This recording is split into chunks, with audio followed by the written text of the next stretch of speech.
नमस्कार, सत श्री अकाल, गुड मॉर्निंग सभी को। मैं राहुल राज आप सभी लोग का स्वागत करता हूं, वेलकम करता हूं। कैसे हैं आप लोग?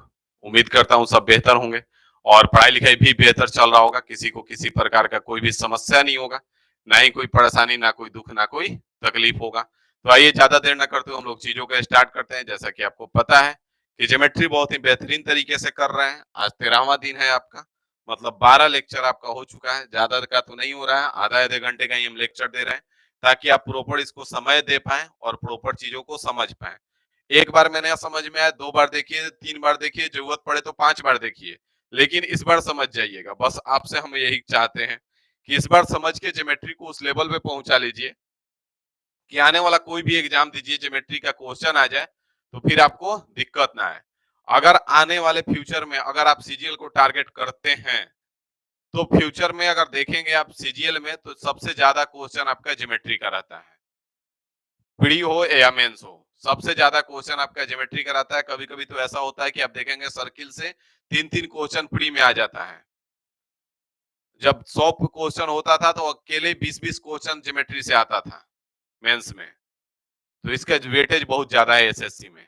रेलवे में भी है, लेकिन उसके कंपेयर में, एसएससी के कंपेयर में रेलवे में थोड़ा सा कम है, लेकिन एसएससी में बहुत ज्यादा है इसका वेटेज। तो इसलिए बेहतरीन ढंग से आपको करवा रहे हैं, बेहतरीन ढंग से कंप्लीट कीजिएगा। आपको गारंटी है कि जब कंप्लीट होगा तो बहुत ही मजा आएगा। ठीक है, आप ज्योमेट्री में जिस लेवल पे खुद को देखेंगे ना, अगर किसी को बैठा के ज्योमेट्री पढ़ा दोगे ना तो पागल हो जाएगा, झूमने लगेगा। ठीक है, तो आ जाइए, ज्यादा देर न करते हुए हम लोग स्टार्ट करते हैं। यहाँ पे आपका 13वां दिन है और यहाँ पे अब बात को समझेंगे, कुछ चीजें हैं, उसके बाद हम आगे बढ़ेंगे। तो यहाँ पे ध्यान दीजिए, यहाँ पे आपको बता दें कि जैसे कि यहाँ पे मान लेते हैं कि एक ट्रायंगल है। क्या है? एक ट्रायंगल बना दिए।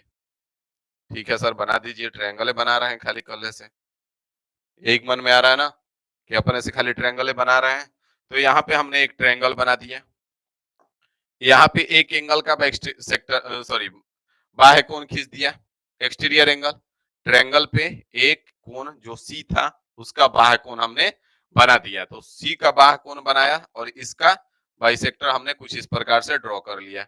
इसका बाइसेक्टर आप ड्रॉ करोगे तो आप भी इसी प्रकार से ड्रॉ करोगे, आपका अलग से थोड़ी ड्रॉ करोगे। ये जो है आपका बाइसेक्टर है। ठीक है सर जी, जब ये बाइसेक्टर है सर जी, तो अगर ये थीटा थीटा हो जाएगा कोई दिक्कत नहीं है, मतलब बराबर होगा। उसके बाद हमने क्या किया, तो एक एंगल इंटीरियर एंगल को लिया, ये वाला इंटीरियर एंगल को ले लिया हमने। ठीक है, इस इंटीरियर एंगल का भी बाइसेक्टर को हमने ड्रॉ कर दिया। ये भी बाइसेक्टर है। ठीक है, ये भी क्या है? बाइसेक्टर है। अगर ये अल्फा होगा तो ये भी अल्फा होगा, कोई दिक्कत नहीं है सर जी, आपका मन आप कर सकते हैं। तब आप देखेंगे कि भाई साहब एक नया कोण आपको बनते हुए दिख रहा है। पहले इसका नामकरण कर ले। ये बी सी है, ए बी सी है, ए बी सी है, इसको डी तक एक्सटेंड किए और यहाँ ई पॉइंट पे आपको एक नया एंगल बनते हुए दिख रहा होगा।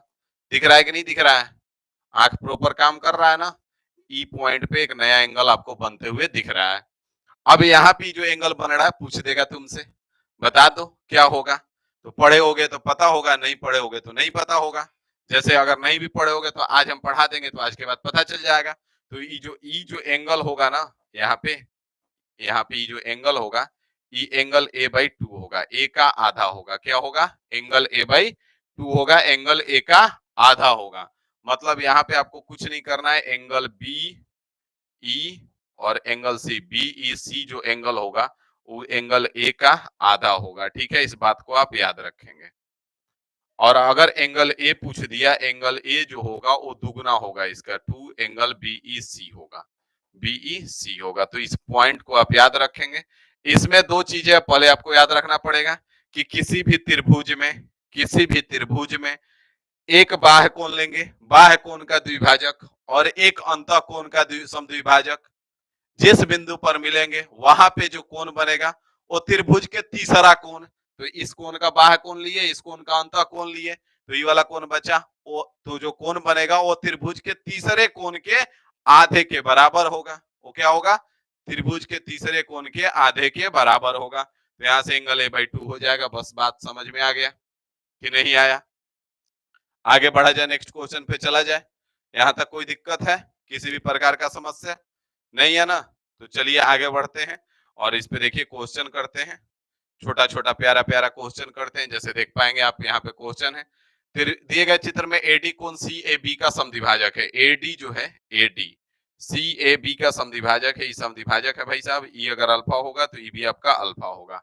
आगे बढ़िए, बीडी जो है एंगल सी बी एफ का समद्विभाजक है। सी बी एफ का समद्विभाजक है बीडी, तो ये बीडी है, तो अगर ई थीटा होगा सर जी तो ये भी थीटा होगा, कोनो दिक्कत नहीं है सर जी। आगे बनिए, सी पर बने कोण का माप 34 डिग्री है। सी पर बने कोण का माप कितना है, यहाँ पे 34 डिग्री है सर जी, 34 डिग्री है। तो पूछा क्या है भाई साहब, एंगल ए डी बी का माप क्या होगा। एंगल ए डी बी, इस कोण का माप क्या होगा। तो कितने सेकंड के अंदर आंसर बताओगे, है कितने सेकंड के अंदर आंसर बताओगे, समझ में आया। और ये एग्जाम में आया हुआ क्वेश्चन है, तो सारा कॉन्सेप्ट का खेल है। मतलब यहाँ से एंगल ए डी बी जो होगा, ए डी बी वो बराबर एंगल सी बाई 2 होगा। मतलब कुछ नहीं करना है, यहाँ से 34 बटे में 2 कर दोगे, 17 डिग्री आपका आंसर आ जाएगा। बात समझ में आ गया, ऑप्शन सी आपका आंसर हो जाएगा। समझे कि ना समझे, आगे बढ़े ना, नेक्स्ट क्वेश्चन पे चले। और भी छोटा छोटा प्यारा प्यारा क्वेश्चन है, ठीक है। आइए आगे, यहाँ पे ध्यान दीजिए। कह रहा है त्रिभुज ए बी सी में एंगल बी का, एंगल बी है भाई साहब, एंगल है, ई भी एंगल है, ठीक है। एंगल बी का आंतरिक कोण समद्विभाजक, एंगल सी का बाह्य कोण समद्विभाजक बिंदु डी पर मिलते हैं, ठीक है। बिंदु डी पर मिलवा दिए। बी डी सी आपका 15 डिग्री दे रखा है, ये वाला जो है 15 डिग्री है। तो एंगल ए होगा, एंगल ए का मान आपसे पूछा गया है। तो कितने सेकेंड लोगे, कितने सेकेंड लोगे। अब भी तो आंसर कमेंट कर दो, अभी भी टाइम लगेगा है, अभी तो कम से कम आंसर कमेंट कर दो। यहाँ पे 15 है तो कितना होगा, 30 डिग्री हो जाएगा गुरुजी। एंगल ए बराबर क्या हो जाएगा, तो 2 इंटू में एंगल बी डी सी हो जाएगा सर जी। तो यहाँ पे 2 इंटू में 15 डिग्री बराबर में आ जाएगा आपका 30 डिग्री, और यही आपका आंसर हो जाएगा। बात समझ में आ गया, कौनो दिक्कत है, कौनो प्रकार का समस्या है, नहीं है ना। आगे आ जाओ, यहाँ पे देखो, जैसे कि फिगर थोड़ा गड़बड़ बना हुआ है, यहाँ पे ध्यान देंगे। यहाँ पे हम थोड़ा सा इसको हाईलाइट कर देते हैं ताकि आपको प्रॉपर चीजें दिखाई दे, क्योंकि दिखता है तभी बिकता है, ठीक है। तो यहाँ पे आपका ये हो गया,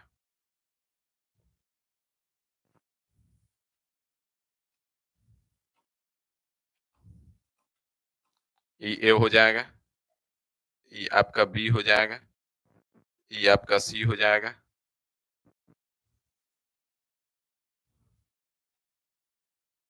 ये आपका जो है 35 डिग्री है, 35 डिग्री। ई जो है आपका ई है, और ई जो है आपका डी है, ठीक है भाई साहब। कोनो दिक्कत है, नहीं है सर जी। यहाँ से पूछा क्या है, ए बी सी का माप पूछ दिया है, खेला खेल गया। आ जाओ देख लो कैसे बेवकूफ बना दिया। यहाँ पे दिया क्या क्या है, अब यहाँ पे और भी एक पॉइंट दे रखा है, ए बी बराबर ए सी है, तो ये जो है बराबर है ए बी बराबर ए सी है, ठीक है ना। अब यहाँ पे देखते हैं, त्रिभुज एबीसी की भुजा बीसी को डी तक बढ़ाया जाता है यदि त्रिभुज एबीसी और एसीडी के समद्विभाजक ई पर मिलते हैं, मिला है। ए बी बराबर ए सी है, एंगल बी ई सी का मान दे रखा है, एंगल बी ई सी का मान दे रखा है 35 डिग्री। तो एंगल ए बी सी का माप ज्ञात करें। तो जैसे ही भाई साहब यहाँ पे ध्यान देंगे आप, आपसे अगर हम पूछते हैं कि भाई साहब ई 35 डिग्री है, ठीक है, तो ई वाला कितना डिग्री होगा, तो तुरंत चिल्ला के कहोगे सर जी 35 दूना 70 होगा कि नहीं होगा, होगा सर जी। अब इसी त्रिभुजवा को हम थोड़ा सा अलग बना लेते हैं, यहाँ पे आ जाओ, ठीक है। तुमको तकलीफ ना हो, बढ़िया से समझ में आए। ई कितना डिग्री है, 70 डिग्री है, ठीक है ना। ई 70 डिग्री है सर जी। और ई बोला है तुम्हारा कि दोनों भुजवा जो है बराबर है, मतलब कि दोनों कोनों भी तो बराबर होगा ना। हाँ सर जी बराबर होगा। समद्विबाहु त्रिभुज याद करो, बताए थे, याद आ गया सर जी। तो ई दोनों मिला के 110 होगा, तो मतलब कि जो कितना होगा 55, 110 का आधा, और ई भी 55 110 का आधा। आपसे पूछा क्या है, A B C, A B C मतलब इसका मान पूछा है आपसे, इसका मान पूछा है, तो इसका मान कितना हो जाएगा, इसका मान सर जी 55 डिग्री हो जाएगा। तो यही 55 डिग्री देखो किधर है, ऑप्शन बी में है, यही तुम्हारा आंसर हो जाएगा। बात समझ में आ गया, आगे बढ़ा जाए, नेक्स्ट क्वेश्चन पे चला जाए कि यहाँ तक कोनो दिक्कत है। यहाँ तक अगर कोनो प्रकार का समस्या है तो आप बता सकते हैं, और नहीं है तो आगे बढ़ा जाए, नेक्स्ट क्वेश्चन पे चला जाए। आ जाइए नेक्स्ट क्वेश्चन, देखिए क्या कह रहा है। नेक्स्ट क्वेश्चन यहाँ से देखेंगे, कह रहे एसीबी का आंतरिक कोण समद्विभाजक, यहां से एसीबी का आंतरिक कोण समद्विभाजक यहाँ पे दे रखा है आपके 105 डिग्री। एबीसी का कोण समद्विभाजक यहाँ पे दे रखा है, एबीसी का कोण समद्विभाजक ई वाला 130 डिग्री दे रखा है। डी पर मिलती है बीडीसी, इसका मान आपसे पूछा गया है, बीडीसी का मान बताओ। यहाँ पे आ जाओ, बताते हैं इसको, कहो कि रुको बताते हैं। ई 105 है तो ई कितना होगा, जब ई 105 है तो ई कितना होगा, तो सर जी 75 होगा, दोनों मिला के 180 होता है। ई जो हमारा 130 है तो ई कितना होगा, सर जी 50 होगा, दोनों मिला के 180 होता है। इस 70 50 125 हो जाएगा तो ये बचा हुआ कितना हो जाएगा, तो सर जी 55 हो जाएगा। हो जाएगा कि नहीं हो जाएगा। अगर इस त्रिभुज में हम देखोगे ध्यान से, इस त्रिभुज में ये को त्रिभुज दिख रहा है, ये वाला त्रिभुज है ना त्रिभुज, तो कोई दिक्कत नहीं है। यहाँ से 105 है तो 75 कर लिए, यहाँ से 130 है तो 50 कर लिए, और ये हमारा 55 है, कोनो दिक्कत नहीं है। जैसे ही 55 पता चला प्यारे लाल तुमको, अब तुम क्या करोगे, नाचोगे घूमोगे, करोगे ना, क्या करोगे, मतलब कि इसका आधा कर देना है सर जी, 55 का आधा कर दीजिए सर जी, 27.5 हो जाएगा, और यही हमारा आंसर हो जाएगा। किधर है, ऑप्शन बी में है। बात समझ में आ गया। यहाँ तक कोनो प्रकार का समस्या है तो बता सकते हो, और नहीं है तो हम लोग आगे बढ़ेंगे, नेक्स्ट क्वेश्चन पे चलेंगे, ठीक है ना। यहाँ तक कोनो तकलीफ है, चलिए नहीं है तो आगे आ जाइए फटाफट। यहाँ से देखिए खतरनाक क्वेश्चन आपके स्क्रीन पे है, आपको करके मजा आ जाएगा। करके बताओ जल्दी से इसका आंसर क्या होगा, करके बताओ इसका आंसर। चलो 1 मिनट का समय देते हैं, फटाफट इसका आंसर करके बता दो क्या हो जाएगा, जल्दी जल्दी बिना देर किए फटाफट बताओ इसका आंसर क्या हो जाएगा। हालत खराब को हो जाएगा, सब कुछ बता दिए फिर भी देखो कैसे हालत खराब हो जाएगा तुम्हारा, होगा कि नहीं होगा। चलो आ जाओ देखो, अगर यहाँ पे हम कुछ इस प्रकार से इसको एक्सटेंड कर ले, ठीक है, ये ऐसे बढ़ेगा आगे, दोनों मिलेगा, ठीक है, दोनों मिलेगा ना, क्योंकि ये भी बाइसेक्टर है, ये भी बाइसेक्टर है। यहाँ पे ध्यान देंगे, बोला है ना कि यहाँ पे देखेंगे बीएसी का समद्विभाजक है, और बी यहाँ पे बी सी ए का समद्विभाजक है, तो ये समद्विभाजक दोनों उधर जाके मिलेगा, ठीक है सर जी, मिलवा दीजिए, मिलवा दिए, तुम कह रहे हो तो। जब ई वाला थीटा है तो ई वाला कितना होगा, ई वाला कितना होगा, थीटा/2 होगा, आधा होता है ना उसका, हाँ सर जी आधा होता है। यहाँ तक कोनो तकलीफ है, नहीं है सर जी। अब देखो बार बार का है, वर्टिकली अपोजिट इंटीरियर एंगल बता रहे थे, इसमें सब लग जाएगा, ई वाला थीटा है तो ई वाला लाइन दोनों देखो ध्यान से, ई कितना हो जाएगा, ई भी थीटा हो जाएगा। कोनो दिक्कत है, नहीं सर कोनो दिक्कत नहीं है। अब जब कोनो दिक्कत नहीं है तो एक त्रिभुज तुमको दिख रहा होगा, यहाँ पे जी मान लेते हैं कि यहाँ पे जी है, ठीक है, तो एफ डी जी एक त्रिभुज दिख रहा होगा, एफ डी और जी, ठीक है, एफ डी जी एक त्रिभुज दिख रहा होगा। इसको नाम उल्टा कर दिए हम, यहाँ पे नाम ठीक से रखने दो, नाम रखने में गड़बड़ा जाएगा तो सारा खेल गड़बड़ा जाएगा, ठीक है। यहाँ पे आओ, यहाँ पे इसको डी मानते हैं, यहाँ पे इसको जी मान लेते हैं, और ई एफ है, ठीक है। जी कितना है, थीटा/2 है, एफ कितना है, थीटा है, और डी पे यहाँ पे कितना है, 60 डिग्री है। तो यहाँ पे ध्यान से देखोगे तो चीज नहीं दिख रहा है तुमको, ये कितना होगा, थीटा+थीटा/2 नहीं होगा, ये दोनों एंगल का सम वाला नहीं होता है, मतलब सर जी थीटा+थीटा/2 मिल गया 60 डिग्री, तो सर आसान हो गया, 2 थीटा+थीटा 3 थीटा/2 बराबर में 60 हो जाएगा। 3 से काटोगे 20 बार में, और थीटा का मान कितना आ गया, तो थीटा का मान 20 दूना 40 डिग्री हो जाएगा सर। कितना आसान है सर, बात समझ में आ गया। यहाँ तक कोनो समस्या है, कोनो प्रकार का परेशानी है तो बताओ, नहीं है तो कहोगे तो हम आगे बढ़ेंगे, ठीक है। इसको कुछ नहीं किए, एक्सटेंड किए, क्योंकि हमको पता है कि आंतरिक कोण समद्विभाजक है और बाह्य कोण समद्विभाजक है, तो उधर जाके मिलेगा जो अभी तक मिलते आ रहा था, यहाँ पे मिल रहा था ना, ये वाला बाह्य कोण समद्विभाजक, आंतरिक कोण समद्विभाजक यहाँ पे मिला। इधर भी देखोगे तो यहाँ पे अंतर कोण समद्विभाजक, बाह्य कोण समद्विभाजक यहाँ पे मिलेगा, तो भी पक्का है कि मिलेगा, तो इसीलिए हमने मिला दिया, और मिला दिया तो हमारा काम बन गया। चलो आगे आ जाओ नेक्स्ट पे। अब यहाँ पे कुछ चीजें बताएंगे आपको, ध्यान से सुनोगे, ठीक है, और ध्यान दोगे और बात को समझने का प्रयास करोगे, ठीक है। तो यहाँ पे अगर कोई भी क्वाड्रिलेटरल, हम इन एनी क्वाड्रिलेटरल का बार करते हैं, इन एनी क्वाड्रिलेटरल किसी भी चतुर्भुज में, इन एनी क्वाड्रिलेटरल किसी भी चतुर्भुज में, इन एनी क्वाड्रिलेटरल, किसी भी चतुर्भुज का अगर हम बात करते हैं तो यहाँ पे ध्यान देंगे कि जैसे कि हम ले लेते हैं यहाँ पे, जैसे ये क्वाड्रिलेटरल बना लिए, कोई भी क्वाड्रिलेटरल ले सकते हो, यहाँ से ए बी सी डी ले लिए, ए बी सी डी, यहाँ तक कोनो तकलीफ नहीं होना चाहिए, नहीं है ना। अब मान लेते हैं कि तीन को कोण हमको पता है, एक्स है, ये वाई है और ये हमारा जेड है, यहाँ तक आपको तनिक भी समस्या नहीं होगा, ना ही परेशानी होगा। यहाँ पे ध्यान दोगे, यहाँ पे एक एंगल हमने बना लिया, ठीक है, क्या किया, एक एंगल हमने बना लिया। अब ये एक एंगल हो गया। अब अगर यहाँ से ई वाला एंगल पूछता है, मान लेते हैं कि जो है हमारा थीटा है और ई जो है अल्फा है, तो अगर थीटा बराबर पूछता है तो जानते हो कि चारों एंगल का सम कितना होता है, 360 होता है, तो थीटा बराबर कितना हो जाएगा, 360 minus X plus Y plus Z हो जाएगा। ये तो तुम निकाल लेते आसानी से, लेकिन अगर ये अल्फा का मान पूछ दे तो फिर तुम्हारा हालत खराब होगा, होगा कि नहीं होगा। अगर यहाँ पे अल्फा का मान पूछ दे, वह एक्सटीरियर एंगल पूछ ले, यहाँ से जो यहाँ पे इसका मान हम नहीं कर रहे हैं, ठीक है, यहाँ पे इसका मान अभी छोड़ देते हैं, यहीं तक समझो पहले, ठीक है। तो ये चीज समझ में आ गया, यहाँ तक कोई दिक्कत है, किसी भी प्रकार का समस्या है नहीं है ना, इसको आगे बताएंगे, ठीक है। आगे बढ़ते हैं, नेक्स्ट पे आ जाइए फटाफट, नेक्स्ट पॉइंट पे चलते हैं, ये तो आसान था। आगे आ जाओ, यहाँ से क्वाड्रिलेटरल में एक चीज और सिखा दे, तो यहाँ पे जैसे कि यहाँ पे मान लेते हैं कि कोई भी क्वाड्रिलेटरल बना लेते हैं, एनी क्वाड्रिलेटरल, यहाँ तक कोई दिक्कत नहीं है सर जी, यहाँ तक कोई दिक्कत नहीं है। तो मान लेते हैं कि इसका एक्सटीरियर एंगल ए है और इसका एक्सटीरियर एंगल बी है, ठीक है, यहाँ तक कोई दिक्कत नहीं होगा, ना ही कोई समस्या होगा। अब यहाँ पे मान लेते हैं कि ई जो है हमारा एक्स है और ई जो है वाई है, तो यहाँ से इसका बाइसेक्टर ड्रॉ कर दिए, ठीक है, बाइसेक्टर नहीं, यहाँ से इसका विकर्ण हो गया, तो ई एक्स वन और ई एक्स टू हो जाएगा और ई वाई वन और ई वाई टू हो जाएगा, ठीक है। और ये पूरा जो कोण है हमारा एक्स है और ये पूरा जो है वाई है, यहाँ तक कोई दिक्कत नहीं होगा। तो यहाँ से अगर देखोगे इस त्रिभुज में, प्यार से देखोगे इस त्रिभुज में, इस त्रिभुज में प्यार से देखोगे तो ये बी बराबर क्या होगा, बी बराबर होगा sir ji X two plus Y two, X two plus में वाई टू होगा।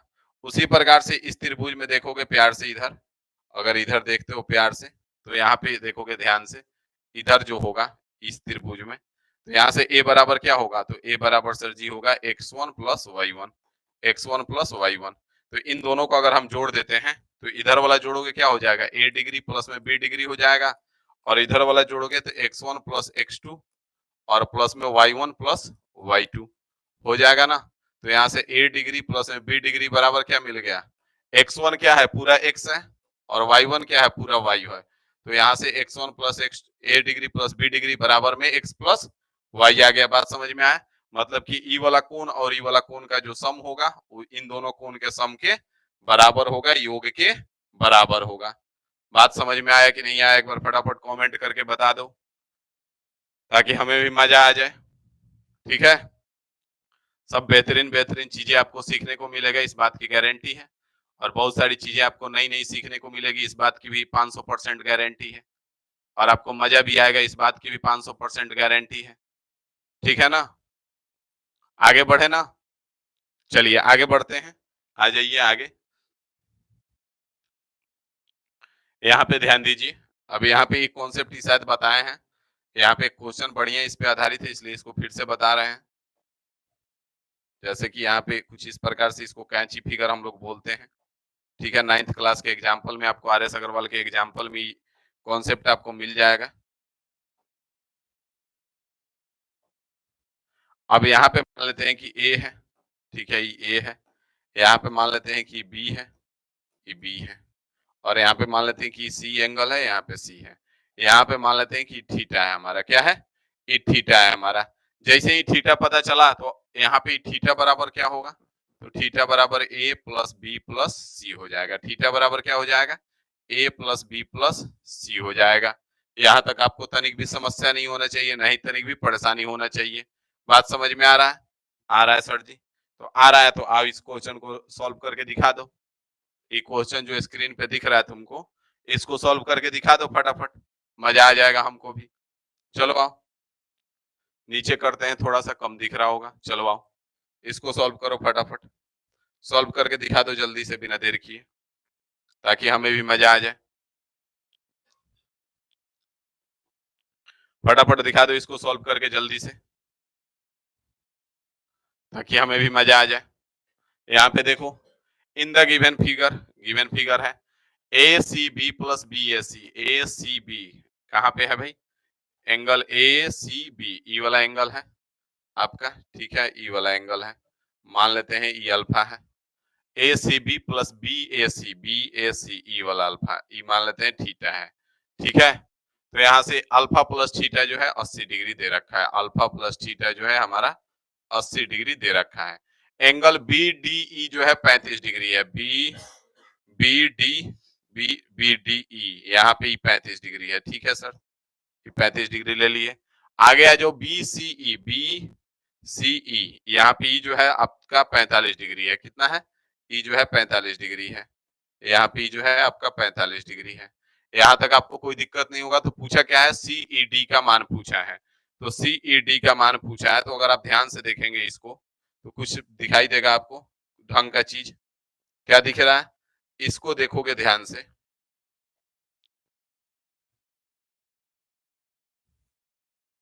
ये दिख रहा है ई वाला एंगल, और इसमें दोनों में डिफरेंस क्या है बताओ? है कोई डिफरेंस? नहीं है ना। यहाँ पे भी वही सेम चीज बन रहा है। तो यहाँ से अगर ई बराबर पूछा क्या है? एंगल सी ई डी, सी ई डी मतलब वही एंगल ई का मान पूछा, एंगल सी ई डी बराबर अगर हम पूछे तो क्या क्या हो जाएगा? ई वाला एंगल का सम, ई वाला एंगल और ई वाला एंगल, तीनों एंगल का सम हो जाएगा। तो यहाँ से थीटा प्लस अल्फा, और अल्फा के साथ में 45 भी है आपका, तो 45 और प्लस में ही 35, तो प्लस में 35 हो जाएगा, हो जाएगा। यहाँ से थीटा प्लस अल्फा आपको पता है कि 80 डिग्री दे रखा है, और प्लस में ही 45 है, और प्लस में आपका 35 है। यहाँ से कितना हो जाएगा? ये 80 80 आपका 160 डिग्री हो जाएगा। कितना हो जाएगा? 160 डिग्री। तो यहाँ पे आ गया आपका 160 डिग्री, और ऑप्शन सी आपका आंसर हो जाएगा। तो देख लीजिए कैसे घुमा के बेवकूफ बनाया जाता है। तो ये क्वेश्चन यहाँ पे बढ़िया था, तो इसलिए हमने सोचा इसको करवा दें। तो इसीलिए फिर से आपको कॉन्सेप्ट बता के फिर से आपको करवा दिया गया, ताकि यहाँ पे कॉन्सेप्ट फिर से रिवीजन भी हो जाएगा और आपको चीजें याद भी हो जाएंगी। तो एक बार फटाफट जल्दी से कमेंट करके बता दो कि मजा आ रहा है कि नहीं आ रहा है। एक बार फटाफट जल्दी से कमेंट करके बता दो कि मजा आ रहा है कि नहीं आ रहा है, क्योंकि बहुत सारा नया नया चीज आपको सिखा रहे हैं, और इस बात की गारंटी है कि इतना सारा चीज आप नहीं जान रहे होंगे। तो अगर नहीं जान रहे थे और नया नया चीज सीख रहे हैं तो बहुत सारा कंफ्यूजन भी आ रहा होगा, जाहिर सी बात है, क्योंकि हम ही कहते हैं कि अगर नया चीज सीखोगे तो कंफ्यूजन तो आएगा ही। तो कंफ्यूजन आ रहा होगा तो फिर आपको मन ये हो रहा होगा। तो इसीलिए बार बार कहते हैं कि जब नया चीज सीख रहे हैं आप तो इसमें टाइम देना पड़ेगा, और टाइम दीजिए ढंग से, ठीक है, और चीजों को समझते रहिए और आगे बढ़िए। और सभा को यहीं पे आज का समाप्त करेंगे, ठीक है। आज भर का काम भर का हो गया है। फिर मिलते हैं अगले लेक्चर में। आराम आराम से पढ़िए, ठीक है, बेहतरीन पढ़िए, ठीक है ना।